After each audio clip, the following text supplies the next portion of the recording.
અને અહીંયા જેટલા બેઠા છો ને, હું એક એક વ્યક્તિનું નામ બોલતો જઈશ. તમે એમ માનો છો કે ડોક્ટર થઈ ગયા એટલે જિંદગી પૂરી થઈ ગઈ, એન્જિનિયર થઈ ગયા, ઉદ્યોગપતિ થઈ ગયા, લેખક થઈ ગયા, રાજકારણી થઈ ગયા. અરે જોજો આ પ્રસંગો, જેની જિંદગીમાં બધું હતું છતાં પણ જો પારિવારિક એકતા નહોતી, કેવી તકલીફો થઈ છે. એમાં પહેલા છે અબ્રાહમ લિંકન, અમેરિકન રાષ્ટ્ર પ્રમુખ. એક કઠિયારાનો છોકરો, ગરીબીમાં ભણ્યો, ઝાડની છાલ ઉપર એબીસીડી લખતા શીખ્યો, રાજકારણમાં 13 વાર હારી ગયા પણ ડગ્યા નહીં. 13 વાર નિષ્ફળતા મળી છે, ડગ્યા નહીં. ગુલામ પ્રથા નાબૂદ કરવા માટે અનહદ પ્રયત્ન કર્યો. એ જ અબ્રાહમ લિંકને એકવાર આત્મહત્યાનો પ્રયત્ન કર્યો હતો. 13 વખત હારી ગયા, ગભરાયા નહીં. ગુલામોની સામે જજુમ્યા, ગુલામોનો પક્ષ રાખવા જજુમ્યા, એમાં હિંમત હાર્યા નહીં. આર્થિક કટોકટીમાં હિંમત હાર્યા નહીં. એ અબ્રાહમ લિંકને આત્મહત્યાનો પ્રયત્ન કર્યો કારણ કે એની પત્ની બહુ વઢકણા હતા, એના પત્ની બહુ ત્રાસ આપતા હતા અને મરી જવાનો પ્રયત્ન કર્યો. રાષ્ટ્ર પ્રમુખ થયા પણ જો પત્ની સાથેના સંબંધો સારા નહોતા તો તકલીફ થઈ. સારો અભ્યાસ કર્યો તો નેપાળના દીપેન્દ્રએ, નેપાળના રાજકુંવર દીપેન્દ્ર રાજાનો દીકરો હતો અને બ્રિટનમાંથી ગ્રેજ્યુએટ થયેલો હતો, છતાં એક છોકરી માટે પોતાના પરિવારના 8 સભ્યોની હત્યા કરી નાખી. અને બિહારના કલેક્ટર મુકેશ કુમાર પાંડે કલેક્ટર હતા, આઈએએસ ઓફિસર હતા, યુપીએસસી ક્લિયર કરેલા હતા. આમાંથી કેટલાકને સંકલ્પ હોય છે દીકરાને જીપીએસસી કરાવી છે, યુપીએસસી કરાવી છે. આ યુપીએસસી પાસ આઉટ કલેક્ટર હતો, છતાં કલેક્ટરે આત્મહત્યા કરી. કેમ? પત્ની અને સાસુઓના ઝઘડા વચ્ચે બેલેન્સ ન કરી શક્યા એટલે આત્મહત્યા કરી લીધી. સારી નામના પ્રાપ્ત કરી હોય, Steve jobs, Apple.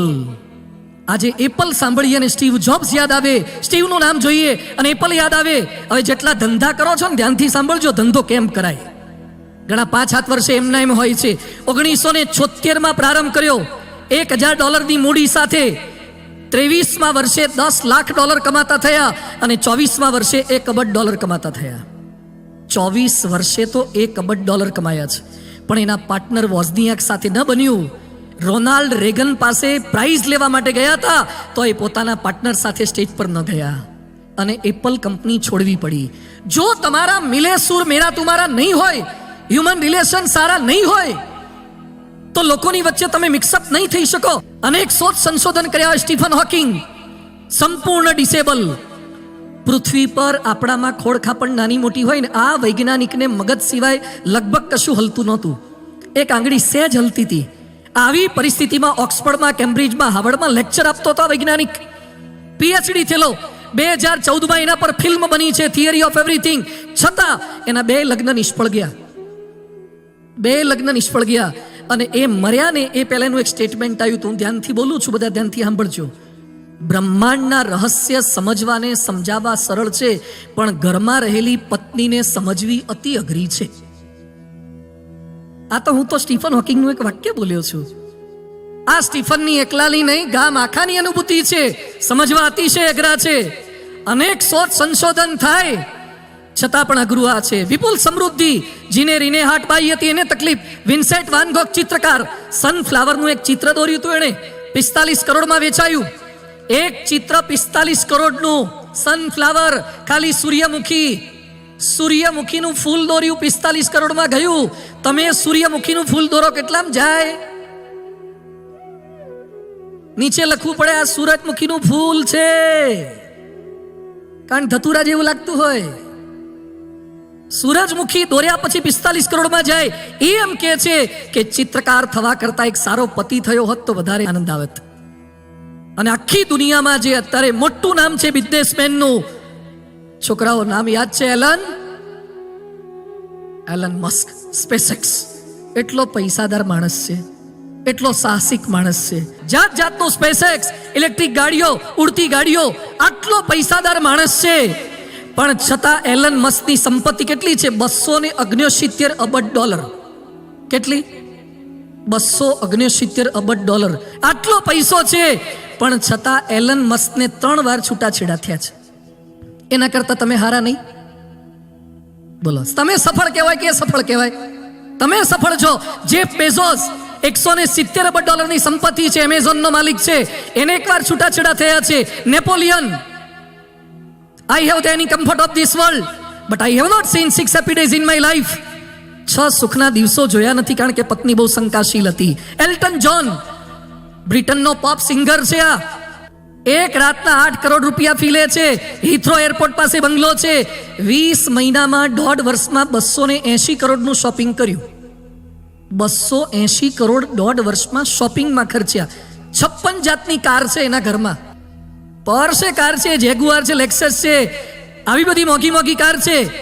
5 Grammy award મળ્યા છે. 35 જાતના કૂતરા રાખ્યા છે. 35 જાતના કૂતરા. આપણને લાગે 35 જાતના કૂતરા. રાજકોટમાં એક મોટી દુકાન બની, કૂતરાની નહીં પણ કૂતરાને જે ફૂડ આવે ને, કૂતરાના ખોરાકની દુકાન હતી. એટલે એમાં ઉદ્ઘાટનમાં અમને બોલાયા હતા. એટલે પછી મેં એને પૂછ્યું, એના કૂતરાનું વોશિંગ ટેબલ હતું, ડાઇનિંગ હતું, કૂતરાના ગાઉન હતા, કૂતરાનો આઈબ્રોનો સામાન હતો, કૂતરાનો હેર કટિંગનો સામાન હતો, કૂતરાના હાગરદાણા હતા. હાગરદાણા આવે ને આપણે પેલું ભેંસોનું ઢોરનું, એમ કૂતરાનું બધું ફૂડ હતું, બધું કેટલ ફૂડ ને બધું. આ બધું બતાવ્યું. હારું, આ કૂતરા તો જલસાવાળી જિંદગી જીવે છે. પછી મેં એને પૂછ્યું કે આપણે રાજકોટમાં કૂતરા કેટલા? રાજકોટમાં કૂતરા કેટલા? મને કે 2 પગવાળા કે 4 પગવાળા? 4 પગવાળા કેટલા? મને કે 35,000 કૂતરા છે. 35,000 પાળેલા કૂતરા છે રાજકોટમાં, સરાઉન્ડિંગ સૌરાષ્ટ્રના આજુબાજુ વિસ્તારમાં. તો કૂતરાની રેન્જ શું? આમ કૂતરાની કિંમત કેટલી? મને કે નાનો પેલો પોમેરિયન આવે છે ને 5,000 થી શરૂ થાય, અને પેલો હસ્કી કે રસ્કી એક આવે છે 15 લાખનો કૂતરો. 15 લાખનો કૂતરો, અને એને 3 એસી આપવા પડે. એ કૂતરા નોર્મલ ટેમ્પરેચરમાં ના રખાય, એને 3 એસીમાં રાખવો પડે. એવા રાજકોટમાં 4-5 કૂતરા છે. કૂતરાની કિંમતો વધતી જાય છે ને માણસોની ઘટતી જાય છે. કૂતરા 15 લાખના કૂતરા થઈ ગયા. એના માટે વોશિંગનું જાતનું ગોઠવણ થતી જાય છે. તમે કૂતરા રાખો એટલે સુખી થઈ ગયા, શાંતિ થઈ ગઈ. આ એલ્ટન જ્હોનને પણ રેનાલ્ડ સાથે લગ્ન કર્યા, પ્રશ્ન થયા અને ડ્રગ્સના રવાડે ચડી ગયો. ગાંધીજીને પ્રેરણા આપનાર ટોલ્સ્ટોય હતા, એ ટોલ્સ્ટોયને પણ તકલીફ થઈ છે. ગાંધીજીને પ્રેરણા આપનાર ટોલ્સ્ટોય, એ ટોલ્સ્ટોય મૃત્યુ પામ્યા ત્યારે ખિસ્સામાં એક ચિઠ્ઠી મળી હતી કે મારા ડેડ બોડીને મારી પત્નીએ હાથ પણ અડાડવો નહીં. કેમ ભાઈ? ગાંધીજીને તો પ્રેરણા આપતા હતા, ડાઈ વાતો કરતા હતા, તો પત્ની સાથે સંબંધો કેમ સુધારી શક્યા નહીં? કાર્લ માર્ક્સ, સામ્યવાદનો પિતા, કમ્યુનિઝમનો જનક, જે ચાઇનામાં અત્યારે છે ને કમ્યુનિઝમ, સામ્યવાદ, એનો જનક આ છે. 2 દીકરી અને જમાઈ આત્મહત્યા કરીને મર્યા. કામવાળી થકી, એના ઘરે કામ કરનારી બાઈ થકી આન છોકરા થયા. તોય પાછો દારૂડિયો, સ્ટોક માર્કેટમાં હાર્યો, પત્ની 2 વાર છોડીને જતી રહી, પત્નીના અગ્નિ સંસ્કારમાં ગયો નથી ને પાછો સામ્યવાદની ડાઈ વાતો કરતો હતો, કમ્યુનિઝમની વાતો કરે. દુનિયાની સફળતા જુદી છે, પરંતુ અંદર પરિસ્થિતિ જુદી છે. શોપનહોવર હોય કે ચાર્લી ચેપ્લિન હોય કે જ્હોન ગ્રે હોય.